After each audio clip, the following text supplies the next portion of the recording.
This video is taken from our deeper look of Surah Al-Mursalaat, releasing now every Monday at 10 a.m. UK time. Watch the full deeper look of Surah Al-Mursalaat and more exclusively on Bayyinah TV. The word dhikr you've heard a million times. What does the dhikr mean? Reminder. But today you're going to learn a little bit more about the word dhikr and where it came from in Arabic. Okay? The word dhikr, wa dhakir, is actually something referring to metal or steel. Iron or steel. Aybasuhu wa ashadduhu. The hardest kind of steel is actually called a dhakar or a dhakir. Summiya sayf mudhakkaran. That's why one of the words in Arabic for the sword is mudhakkar. Shafratuhu hadid, when its tip is extremely sharp and it can pierce through. That's when it's called a mudhakkar. وَذُكُورُ الْبَقَلْ مَا خَشُنَ وَغَلُظَ. And when your farm crop grows and the crop is very thick and it's unbreakable, it becomes strong, it's actually called dhukur, the crop that becomes very strong and thick. وَمَطَرْ ذَكَرْ. When rain falls really intensely, like it's like rocks falling almost, then that kind of rain is actually called dhakar. المعنى المحوري قوة الشيء وصلابته مادته بحيث ينفذ. Something so tough that it can pierce through something, like metal that's like a sword that can cut through, right? Strong enough to break through something. That's something like that is called a dhakar. ذكر الشيء بالصوت. So now dhikr in Arabic, the verb, when you say something, when you mention something, the English word mention something in Arabic is ذكر شيئا. He mentioned something. وجود قوي قوي ليتبعه وجوده في السامع في الأسماع والقلوب. When you say something, it pierces through the heart and the ear and the mind of the listener. And that's why it gets remembered. That's why the association is made with something like metal that cuts through with dhikr. And what's the difference between dhikr and hifz? This is an interesting thing. Dhikr, remembrance. Hifz also, if you memorize the surah, you remember the surah, you did hifz of the surah, right? Hifz in Arabic actually comes with when you put something inside something. When you put the surah in your heart, or you put the surah in your mind, you remembered it. That's hifz. But when you bring it out from the storage, that's dhikr. So putting it in storage is hifz. Getting it out of storage is dhikr. To remember it, to pull it out and actually bring it out. Okay? All right. الحفظ يقال اعتبارا بإحراز المعرفة والذكر يقال اعتبارا باستحضار المعرفة. So that's what it's saying, that it's hifz is used when you store something, store knowledge, and dhikr is used when you bring out that knowledge, you're retrieving that knowledge. تارة يقال لحضور الشيء القلب أو القول بالنسبة للقلب أو القول. Sometimes this word is used for when you remember something in your heart, your heart brings it out and you have the thought, or your mouth says it. So dhikr could be something in the heart and it could be something in the heart. It pierces through and comes out, right? الذكر ذكران, ذكر بالقلب وذكر باللسان. Dhikr is actually two things in Arabic, with the heart and with the tongue. So when you say somebody says they're doing dhikr, it could be they're doing dhikr with their tongue. Subhanallah, subhanallah, subhanallah, subhanallah. Or they're sitting there quietly and they're still doing dhikr. Why? Because they're doing dhikr in their heart. And best to do both, because the salah teaches us to do both at the same time, isn't it? So it's the ultimate dhikr. Also, they have these, nowadays a lot of people are into TikTok therapy, right? So, or Instagram therapy. So you have like affirmations. You stand in front of the mirror and you do dhikr. You can do this. You can believe in yourself. Je suis awesome. Like something like, like, like you say it over and over to yourself as an affirmation. You know what that is? You're saying it and the sound is going back in your ear and it's impacting your brain waves and it's impacting your psyche, right? So verbalizing things, and they do this in team sports, right? If your team is down 3-0 in the first half, we're gonna kill him. We're gonna kill him. Say it with me. Kill him. Kill him. Kill him. Like, So before they go out, they do some kind of dhikr before they go out there, right? This is the same thing that militaries do before the army's gonna go out there. They're gonna her, right? What are they doing? They're verbalizing something that they want to have impact them on the inside, right? So this concept of the mantra or the chant or something, these are all forms of dhikr that we see all around us. And they have an impact. They have an impact in sports. They have an impact in motivation. Some of you guys are gym bros. Come on, bro. Come on, come on, come on. When you're by yourself, you're like, ah. But when your bro is there, you're like, come on, you got this, you got it. You're like, ah. What just happened? Dhikr happened. فَإِنَّ الذِّكْرَى تَنْفَعُ الْمُؤْمِنِينَ. That's what happens. So it is a powerful thing. It's not just a spiritual phenomenon. It's actually a psychological phenomenon. It's a social phenomenon. And this phenomenon is so powerful that at a larger scale, it's not just among friends in a gym or in sports teams. This phenomenon is so powerful that it can change the psychology of an entire nation. It's called propaganda. And in propaganda, you take a message and you say the message over and over again until people do dhikr of it, and that becomes the way they think. This is why to develop national sentiment, a lot of countries, you go to school, every day you're going to listen to the national anthem. Year after year after year, you're going to listen to the national anthem. Some countries, when kids go to history class, they're learning the same history in second grade, third grade, fourth grade, fifth grade, same story over and over and over again with some more detail, some more detail. Why? Because the government wants these people to be programmed with so much dhikr of this, they never question. It becomes a part of their personality. They don't even think about it, it comes out of their mouth. You know? The propaganda machines during the elections, you'll have some channels that are dedicated to supporting certain parties. So you'll have right-wing media stations, left-wing media stations. That happens, right? And people that follow these stations, sometimes people go on the street and ask interviews. What do you think about this president? What do you think about the elections? What do you think about this? You'll find random strangers, they've never met each other, they're all saying exactly the same thing. Have you seen that? Power of propaganda. They're all watching the same channel. They're all doing dhikr of the same exact repeated answers, and they regurgitate them immediately, right? That's the power of dhikr. Now imagine if dhikr was something that wasn't just something you repeat mindlessly, but it's something that makes you think. It's not just something you accept, it's something that it actually makes you think. And that's actually the unique feature of the Quran. You're saying something that actually has meaning to you, that actually calls you to contemplate. So we're memorizing the Quran, we're reciting the Quran, but at the same time we're deeply thinking about the Quran, and thinking about the Quran is leading us to ask questions about the Quran. What does Mursalaat mean? What does Asifat mean? Etc. etc. So it's actually a very powerful component of the Quran. Now the beautiful part of this ayah. التشبيه بإلقاء شيء من اليد إلى الأرض.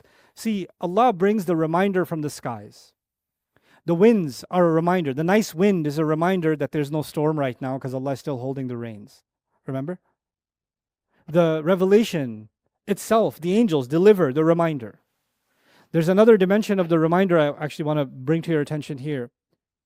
Human beings, as far as other human beings are concerned, we have two kinds of influences. We have positive influences in our life and we have negative influences in our life. You have some friends, because of them, you develop better habits. Because of them, they pointed you in the right direction. Because of them, they stopped you from doing something stupid in your life, right? That's your positive influences. Or your elders, your mentors, somebody you met at university, one of your professors, or your parents, or the imam, or somebody. Somebody's a positive influence in your life. But life is not just full of positive influences among other human beings. Some human beings are also what? Negative influences. Those are come on, bro, it's no big deal. It's Friday. I mean night. The Islam part's already done. Live a little. It's the summer. What do you want me to do? We're Muslims. But we're in the West. It's hard for us. You're just human. There's the human element. There's the human negative component, right? So, al-mar'u ala dini khalilihi. A person depends on the religion of their friend. The company you keep will have an impact on you, right? So we have in life some people that are a positive influence, some people that are a negative influence. Fine. And by the way, negative influences aren't just people that want you to do drugs and alcohol and zina and all that stuff. No, sometimes negative influences are in the family. You have some family members that love talking about other people. That's their only subject. They'll start with the remembrance of Allah. Astaghfirullah. Zainab. Inna lillahi wa inna ilayhi raji'un. Abdul Karim's children,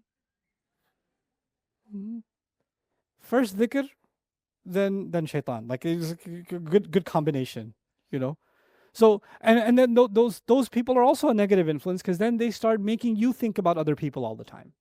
Instead of you thinking about more important things, now you're thinking about this one's wedding and that one's clothes and this one's comment and this one's message and this one's like, why is this important to you?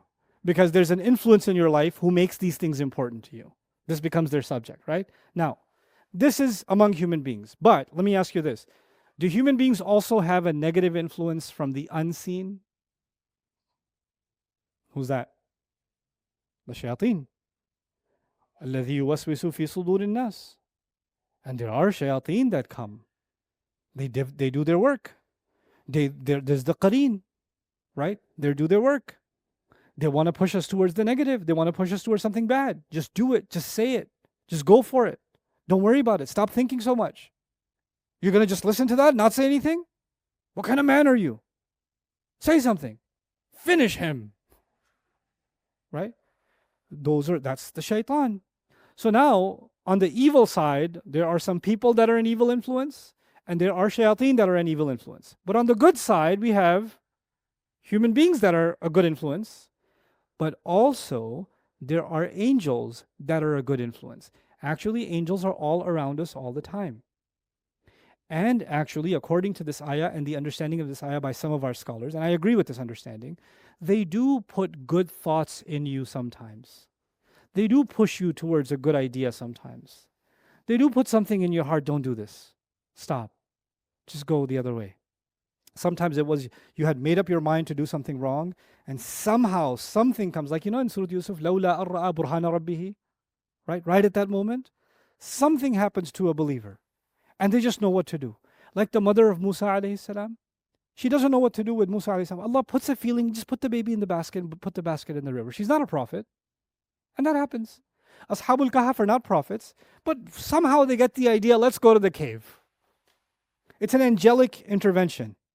Let's just go. Where are we going to go? Cave. What are we going to eat in the cave? What if there are snakes in the cave? What if we fall off the mountain? What if they find us? There's so many questions that could be out. What if we freeze to death? There's so many questions. No, let's just go.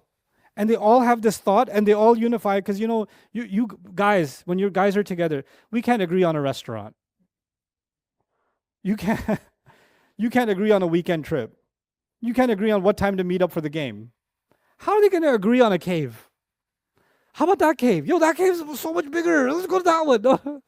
They just all ijma' ala al-fawr. And they went immediately to this cave. Why? This is ilqa from Allah. This is an angelic intervention.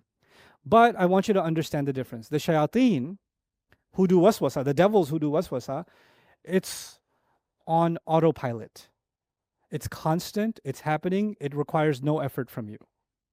If you're sitting there doing nothing, shaitan's busy. You don't have to make any effort to invite the shayateen come without invitation. The same way, bad company is easy to find among human beings, isn't it? Bad company is easy to find, and shayateen are also easy to find. Well, they find you. But good company requires work or no? Does good company come easily? No. Good company requires you to make some effort. And good company can be lost easily and be replaced with bad company quickly.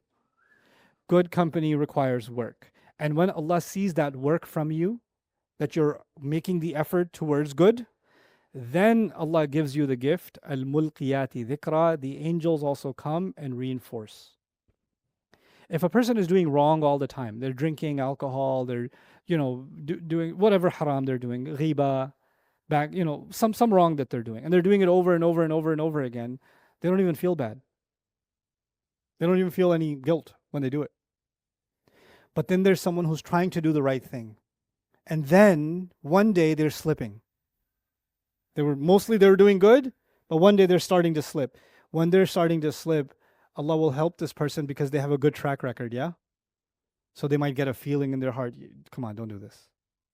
Just stop, just hang up. Just turn around. Just don't go. Don't say anything. Don't respond. And you'll be redirected. And this is al-mulqiyati dhikra also. This is also part of al-mulkiyat. So al-mulkiyati dhikra is revelation coming to the prophets. It's the reminders that come through nature. That's also there. But there's also a dhikr that comes to the believer. That's also part of this beautiful ayah. فَالْمُلْقِيَاتِ ذِكْرًا. Of course, I told you the winds are a reminder, right? And the revelation is a reminder.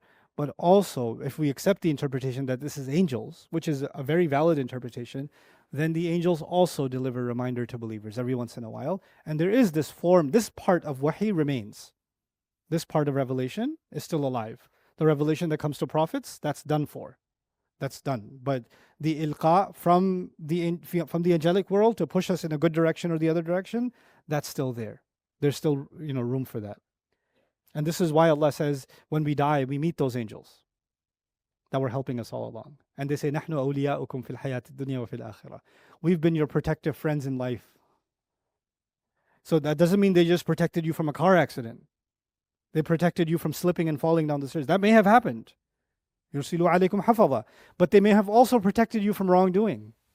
They may have also protected you from bad company.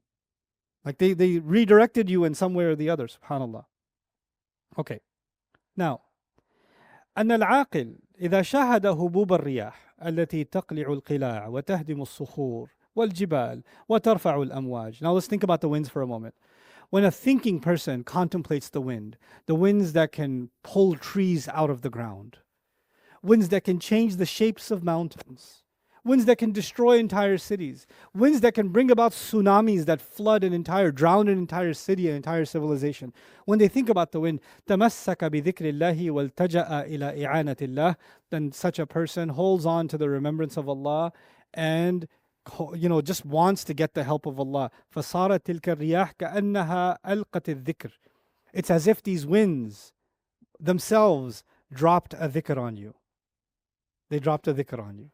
Because you thought about the power of the wind, it dropped a dhikr on you. What did I tell you before the recording started? I told you the sailor is thinking about what when they look at the sea? Well, according to these ayat, we should be thinking about death, destruction. We just feel the wind. The wind becomes a dhikr. It's constant. If you just stop to think about it, it becomes a dhikr. فَالْمُلْقِيَاتِ ذِكْرًا. Well, so this is it's called al-majaz al-mursal alaqatuhu al-musababiyya, meaning it's a dhikr. The final result is dhikr, but the starting point was the wind. Okay, this is an interesting interpretation of the story of Islam. Imam Razi is a creative thinker, and he's thinking about these ayat, and he says, what other possibilities are there that I can contemplate when I think of these ayat? وَالْمُرْسَلَاتِ عُرْفًا فَالْعَاصِفَاتِ عَصْفًا. So he says, فَالْمُرَادْ أَنَّ دَوْلَةَ الْإِسْلَامِ وَالْقُرْآنِ كَانَتْ ضَعِيفَةً فِي الْأَوَّلِ. It used to be, Islam was very weak in the beginning. When it first started, it had been released, the goodness had been released, but it was very weak in the beginning. But then it became strong. Al-Asifati Asfa. And once it became strong, it started spreading. Like it spread to Medina, for example. When Nashirati Nashra. And then when the days of battle happened, like the first battle that happened was the day of Badr, it's also called Yawmul Furqan. Fal-Fariqati Farqa. And then finally, Allah Azza wa Jal completed the ultimate reminder. The Quran's revelation was completed. فَالْمُلْقِيَاتِ ذِكْرًا عُذْرًا أَوْ نُذْرًا. So he sees these ayat also as what's coming, meaning the way the seerah is going to play out is kind of encapsulated in these brief words. Okay, and in a sense, the story of the Quran. He also believes these to be, in the same way, he believes this to be the story of all the prophets, that they were released with goodness, with urfa, and then their mission became stronger, فَالْعَاصِفَاتِ عَصْفًا, and then their mission spread, etc., etc. So he looks at it as a prophetic possibility also. Okay, now, then he talks, Imam Razi is again very creative, so he thought about not just the journey of the Quran and the journey of the prophets, but he thought about anyone's journey, your journey and my journey, and our souls and what they go through in this world. And he says, أن يكون المراد أن الرجل قد يكون مشتغلا بمصالح الدنيا مستغرقا في طلب لذاتها وراحاتها. He wrote it beautifully, so I'm going to translate this for you as I can. He says it could be a person that's so busy with all the things that keep you busy in this world, completely drowned in looking for more pleasures, looking for more comforts, looking for something to make you happy, entertain you, keep you busy. ففي أثناء ذلك يرد في قلبه داعية الإعراض عن الدنيا والرغبة في خدمة المولى. And all of a sudden, he feels something in his heart that says, I need to serve my master. And I'm distracting myself with things that don't matter. These things aren't as important. There's something more important in my life I need to focus on. فتلك الدواعي هي المرسلات عرفا. Then these feelings that he gets that make him want to do good are the ones that have been released. These directives have been released by Allah towards goodness. So the ones being released, al-mursalat, and the goodness being urfa. ثم هذه المرسلات لها أثران. And then these messages from Allah that come into your soul, they have two effects. أحدهما إزالة حب ما سوى الله تعالى عن القلب. So, and one of those effects is you start losing the love of other things compared to the love you have for Allah. Like you love something when Allah loves it, you start hating something when Allah hates it. Allah doesn't like it. Your emotions start changing. Not just your behavior on the outside, the way you feel towards things starts changing, right? And you start developing an aggressiveness towards or running away from things that are displeasing to Allah. And this is what he compares to وَالْعَاصِفَ الْعَاصِفَاتِ عَصْفًا.